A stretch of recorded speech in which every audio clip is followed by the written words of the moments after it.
Yeah, I've been thinking about this lately. We've all felt that pressure to act a certain way just because someone expects us to. That's when a solid, don't give a damn anthem can really hit the spot. Maybe even stopping us from doing something that we might regret. When an artist makes it big, the trade-off is constant scrutiny from the public. Everybody has an opinion on how they should live their life. That's why they're great at writing some of these songs. But when you find a song that captures that feeling of frustration and defiance, gives you a jolt of energy and total strength, you feel as if that artist wrote that song just for you.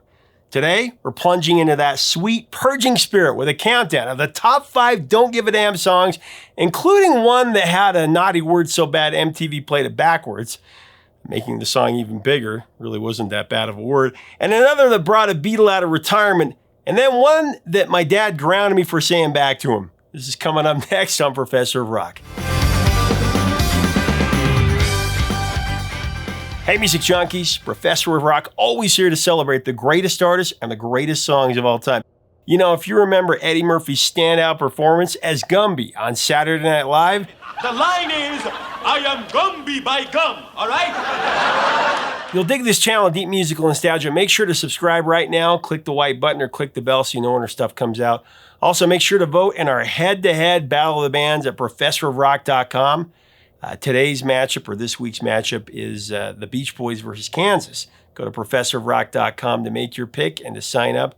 I'm going to start doing some live streams there. I think you're going to enjoy today's top 5, or fiver. It's something I've been thinking about a lot over the last few weeks. When a song just helps you not give a damn about what people think. It's like a slow, steadfast march into a battle zone. Let the beat of the tribal drums begin with our countdown here. The top 5 Don't Give a Damn songs.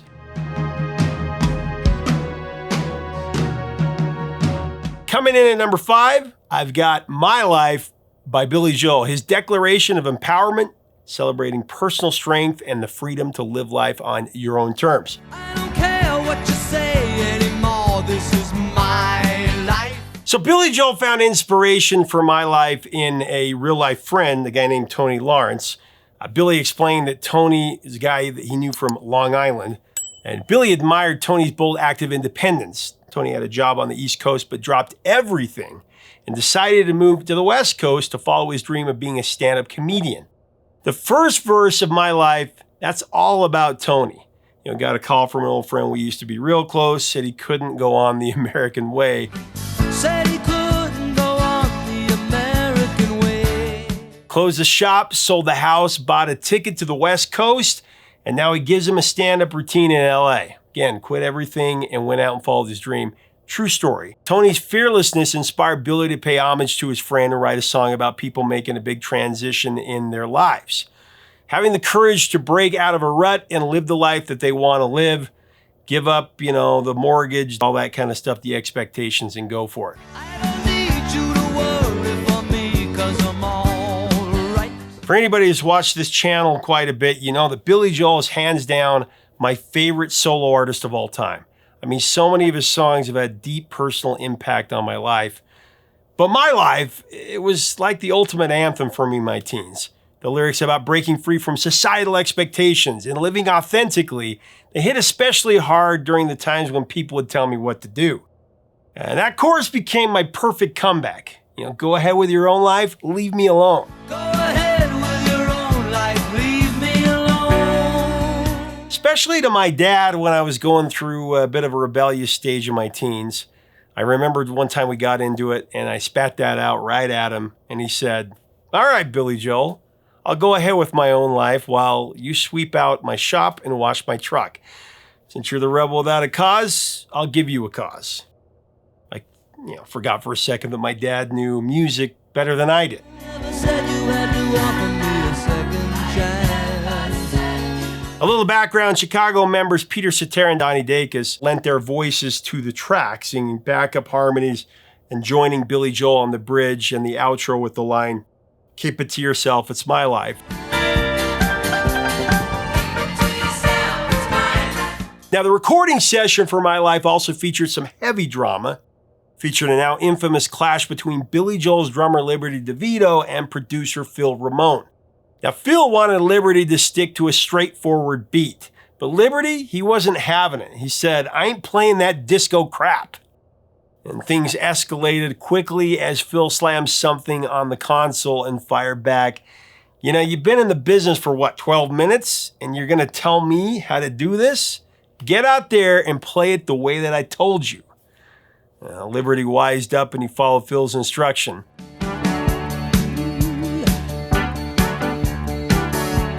And then after the song became a huge hit, one of Billy's biggest, he realized, Liberty did, that Phil was right to set him straight. My Life, huge hit, rose to number 3 on the Billboard Hot 100, also in Canada and Ireland.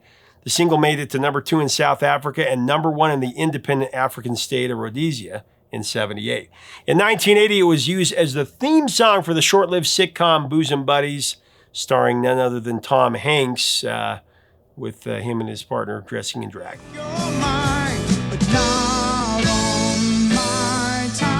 In the number 4 position today, I've got a scorcher, "I Don't Care Anymore" by Phil Collins.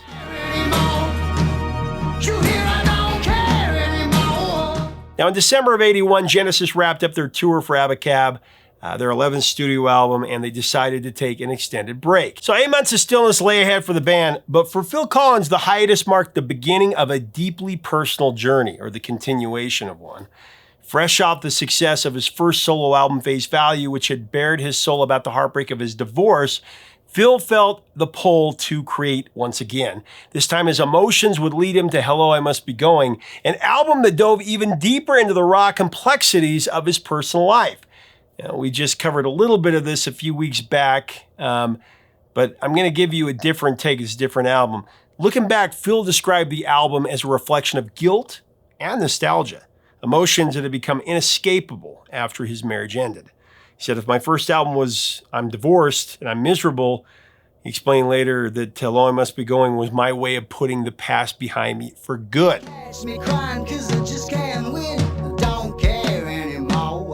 In this ongoing emotional odyssey, Phil channeled the raw frustration of his divorce from Andrea Bertorelli into a searing Don't Give a Damn anthem as the first cut on the record. "I won't be there no more, so get out of my way. Let me by. I got better things to do with my life. I don't care anymore. You hear? I don't care anymore."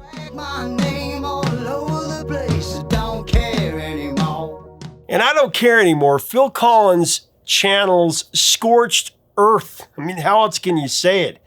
This is one of the most unbelievable vocals of the decade. He said he was bombarded with unbelievable demands from lawyers as he was going through this divorce, and he reached a breaking point. Determined to move on from this ordeal, he poured his emotions into the song. Now, by that time, Phil had already started dating his second wife, Jill.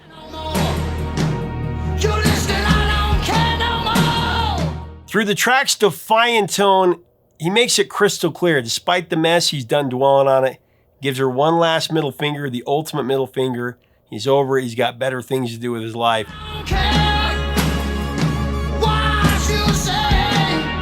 Now, Andrea, she was pissed when the album and this angry song specifically came out. She felt it cast her private life into the world with only his side told when she claimed that he chose his career over his family.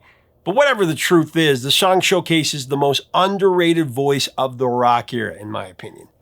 Phil Collins.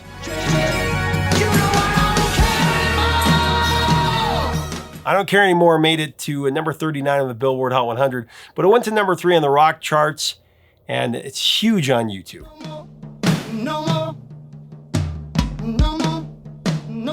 Wait till we get to number 1. It's a good one.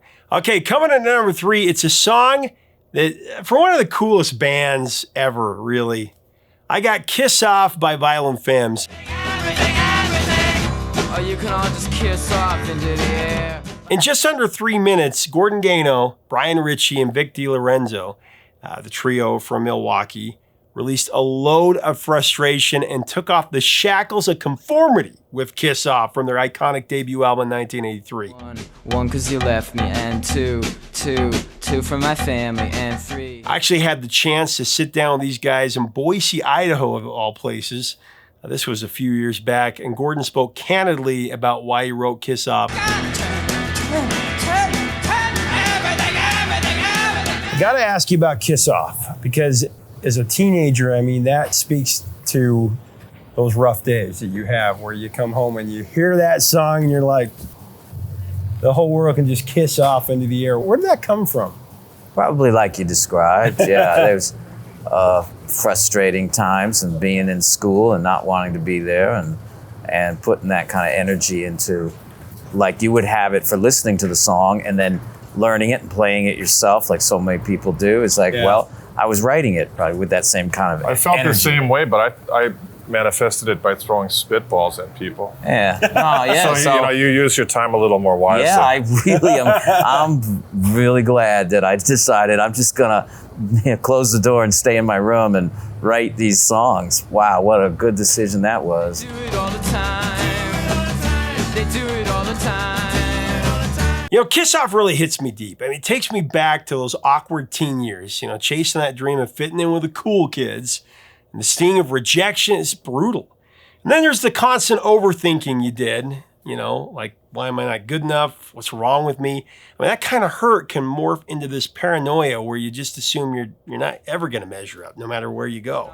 Kiss off into the air. Behind my back, I can see them stare. But here's the thing. Gordon Gano doesn't wallow in it. Somehow he channels all that frustration into this raw, defiant energy. When he belts out, I don't give a damn, you feel it.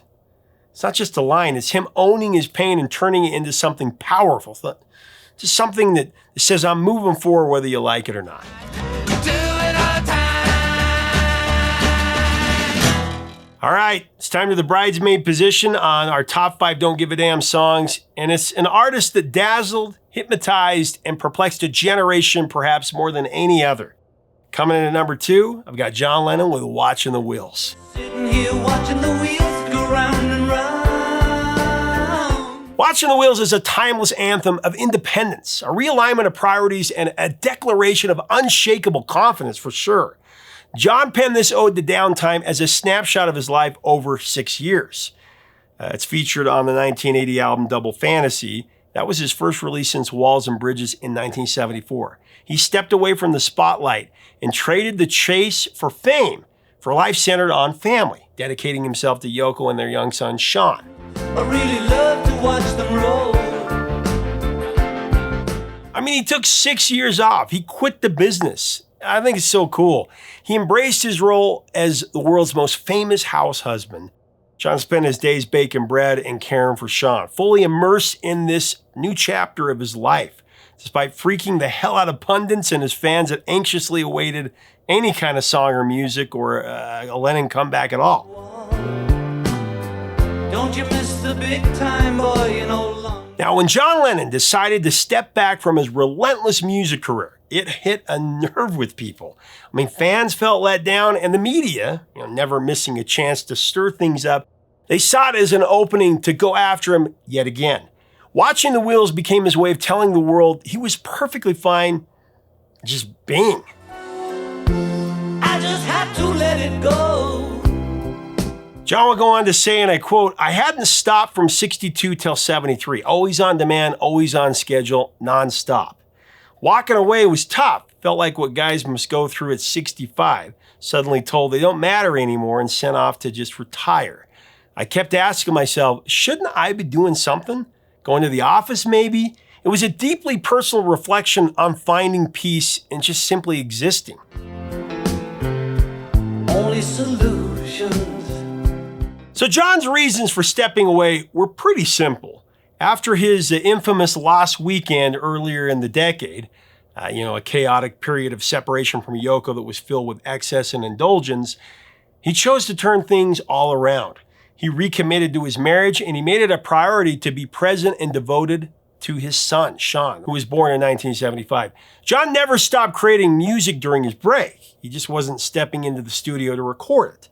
Take Watching the Wheels, for instance. Its earliest versions date all the way back to 77, and it evolved through countless iterations before landing on Double Fantasy in 1980. While the music came together really quickly, the lyrics were a work in progress, constantly shifting as his life was going. Ultimately, Lennon shaped the song into a response for anyone questioning why he had stepped out of the spotlight. The heads and they look at me as if I've lost my mind. John started working on the song. 77, he crafted it as a personal reply to the media's relentless criticism. Watching the wheels develop layers of meaning as it evolved. On the surface, it's a literal nod to watching car wheels spin endlessly from his Dakota apartment window. But dig deeper and it reflects the burnout and the reflection that came with Lennon's relentless lifestyle. Watching the wheels started turning with the working title Emotional Wreck. Now by 1978, it became a song called People. And as the song continued to take shape, John Lennon discovered new dimensions in its meaning. It became not only a response to public scrutiny, but also a meditation on aging and embracing life as it comes. Remember, he was famous for saying life is what happens while you're busy making other plans. Not happy now, you no longer play the game. One of the greatest quotes ever. By 1979, it had morphed into I'm Crazy, with the core melody and chord structure in place. Around this time, Lennon recorded a piano demo, setting the stage for the song's final form on Double Fantasy in 1980. People say I'm crazy. Now, once Lennon locked in the lyrics, he headed to the Hit Factory in New York City to record the track with producer Jack Douglas and a stellar lineup of studio pros who really punctuated the merry-go-round vibe in the music that fit with the lyrics. Riding on the merry-go-round. Now, the verses in Watching the Wheels echo the confusion of those who could not grasp why John Lennon, a major superstar, stepped away from the usual recording grind at the peak, part of his peak. They press him with questions like, surely you're not happy now, you no longer play the game. And then they challenge him with, don't you miss the big time, boy? You're no longer on the ball. On the ball. They label him as crazy and lazy. Of course, a critique that he'd heard before, as Beatle fans might recall from his earlier track, I'm Only Sleeping.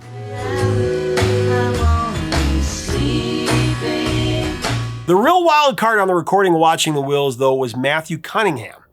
If that name doesn't ring a bell, don't feel bad. Now, producer Jack Douglas wanted the distinct plinking sound of a hammered dulcimer on the track, but he just couldn't track down a pro on short notice. And then he remembered this guy named Matthew Cunningham, a street musician he'd seen playing the instrument nearby. Douglas brought him into the studio where he laid down his part just flawlessly. He had no clue that the man guiding him through it was now an ex-Beatle. I mean, how crazy is that? I think that's a cool story.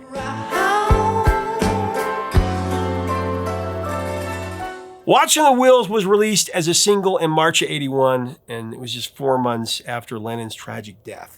Climbed to number 10 on the Billboard Hot 100 and has since earned its place as one of the greatest I don't care what you think anthems of all time. The true genius of this song, Lennon's song, is the way that he balanced defiance with a peaceful sanctity. Can't think of in a pop song where that's been done so well. I just had to let it go. All right, it's time to reveal my number one pick, the number one track on our countdown of the top 5 Don't Give a Damn songs. Picking the top spot for a list like this wasn't easy, but it all came down to one artist for me. Someone whose catalog is full of songs that fit the bill. I chose to give him the top spot and shine a light on 2 standout tracks that each bring their own powerful Don't Give a Damn sentiment. Each resonating with me in different ways, though. So with that in mind, the number one spot in our countdown of the top 5 Don't Give a Damn songs is the great Tom Petty with I Won't Back Down and You Don't Know How It Feels, which ultimately is my pick of the 2. Won't back down. You don't know how it feels. But I wanted to kind of explain it. So let's start with I Won't Back Down. The song most often mentioned as a source of inspiration when he had the opportunity to mingle with fans. I understand because it's a great inspiration for me. I'm sure it is for you as well. Now, before recording Full Moon Fever, Tom Petty went through a traumatic experience that would shape much of the album. One night, an arsonist set fire to his house while Tom, his family, and their housekeeper were inside. Thankfully, they managed to escape unharmed, but the ordeal left Tom shaken to the core. For months afterward, he found himself bouncing between hotel rooms and a rented house, struggling to regain a sense of stability. and worried about his family. During these long drives where he would reflect on everything that had happened, many of the songs for Full Moon Fever came to life.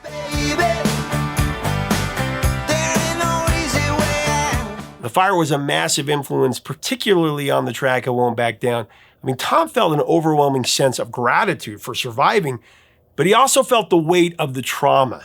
I mean, it wasn't easy to shake the feeling that someone had tried to take his life and tried to harm his family. The arsonist was never captured, which made Petty's ordeal even more unsettling. Now, while the motive wasn't clear, there was one thing that was kind of a strange happening close to the disaster. Just 11 days before the fire, Petty had won a $1 million lawsuit against the B.F. Goodrich Tire Company. Goodrich had tried to use the song Mary's New Car in a TV commercial. When Tom refused, their ad agency went ahead and commissioned a song that was very similar. Mary's got a brand new car. The judge sided with Tom Petty. It was pretty easy. He ruled the copycat song to be too much of a ripoff, and he won. Writing I Won't Back Down became his way of taking back control. Tom Petty found that creating and recording the song had a calming effect. It helped him move past the torment and began that moment of reclaiming his life. One note at a time, really. Will stand my ground. Now, Tom recalled that he had a bad cold the day that he recorded I Won't Back Down, and he was going to have to reschedule. He wasn't going to be able to sing. But George Harrison, Guitar George, who was one of Tom's collaborators in the session, they're in the Traveling Wilburys at this point as well, he came to the rescue and brought in a ginger root that they boiled so that Tom could take it, steam it, open up his sinuses. Nature's medicine worked, and Tom was able to go into the studio and deliver the perfect vocal. And I won't back down. Now, I Won't Back Down hit the #1 spot on the mainstream rock chart and went to #5 in Canada and #12 on the Billboard Hot 100. No, I won't back down. To me, Tom Petty was the ultimate I don't give a damn artist, and really that's what rock and roll is all about. But his finest moment with this type of song, the best Don't Give a Damn song by Tom Petty, it's gotta be my #1 pick from the Wildflowers album. It's You Don't Know How It Feels. To be me. Tom Petty was one of MTV's all-time biggest stars. But when it came time to air his video for You Don't Know How It Feels, the channel refused to play it as it was. All because of the line, "Let's roll another joint." I mean, while sex and violence were usually no problem on the network, they were extremely sensitive when it came to drugs. To the point, let's roll another joint. When the video finally aired, the word joint was reversed, or was played backwards. And it sounded like noosh. Turns out MTV made the edit themselves without even talking to Petty. Petty took it all in good stride. He later joked about it on Storyteller, sharing the strange edit with his usual wry humor. He said, "I couldn't believe my ears when the song came on MTV and they changed the line to 'Let's roll another noosh.' Honestly, it sounded even worse than joint to me. I don't know if you've ever had a noosh, but it definitely sounded pretty wicked." To the point, let's roll another joint. Tom was in the middle of writing a song when he came up with the idea to create a character who was feeling a bit down and in need of some company. Instead of going with the usual route of having him say, "Let's have another beer," a line that you'd hear in so many songs, Tom thought, why not have this guy roll another joint instead? It was a small twist, but it captured something more authentic about the character that he wanted to create within the song. You don't know how it feels. Now, regardless of your viewpoint on smoking, that's what the song is about. There's so much to grab onto with You Don't Know How It Feels. I used to say, but she don't give a damn for me. I also love the line, "Think of me what you will, I got a little space to fill." Now, the kicker is that Tom couldn't have been more to the point when he sang out You Don't Know How It Feels to be me. I've sang that line to myself 1,000 times when I needed a serious break from the BS. Thanks so much, Tom. To be me. At the 38th Annual Grammy Awards in 1996, You Don't Know How It Feels won the award for Best Male Rock Vocal Performance. The song was also Tom's last single to break the top 40 on the Billboard Hot 100, peaked at #13, and it was another staple at album rock radio, rolling all the way to #1 on the Billboard Rock Chart.